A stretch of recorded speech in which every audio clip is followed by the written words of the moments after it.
Un écrasement d'avion, c'est toute une tragédie. C'est pourquoi les équipes de l'aéroport de Rouyn-Noranda doivent se préparer au pire. Et ça passe par une grande simulation générale d'urgence tous les 4 ans. Aujourd'hui, on teste vraiment les communications et les procédures de terrain avec des vrais figurants puis un vrai aéronef. Donc, on déclenche la mesure d'urgence et puis nos intervenants vont arriver là, 15 à 20 minutes après le début, le temps qu'ils se déplacent de Rouyn-Noranda vers l'aéroport. Donc, le 15 minutes, c'est l'aéroport qui prend en charge l'intervention. La communication avec les services incendies, ambulanciers et policiers est cruciale dans ce genre de situation.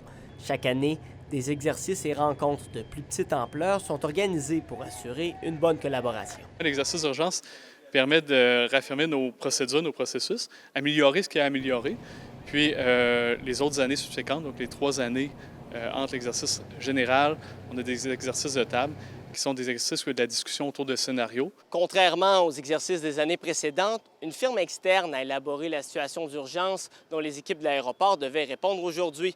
Le personnel devait donc se préparer à toute éventualité. C'est ce qu'on tente de faire avec un exercice général, donc d'être le plus proche possible de la réalité, de manière à pouvoir tester nos procédures puis pouvoir s'améliorer dans la mesure où il y aurait une vraie situation qui se produirait. Après la simulation, tous les intervenants de l'opération se rassembleront et feront une révision de leur plan d'action, en plus de recevoir l'évaluation de la firme externe responsable de l'exercice. Mais lui, il va nous faire un rapport aussi à la fin qui va soulever les problématiques ou les enjeux à aborder.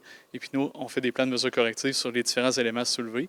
Et puis Transport Canada est aussi avisé de ces éléments-là. L'exercice de simulation de mesures d'urgence n'aura pas affecté les vols de l'aéroport étant donné qu'il est effectué à côté des pistes principales. Le prochain grand exercice général est prévu pour 2030. William Maillet, RNC Nouvelles, dans le quartier McWatters.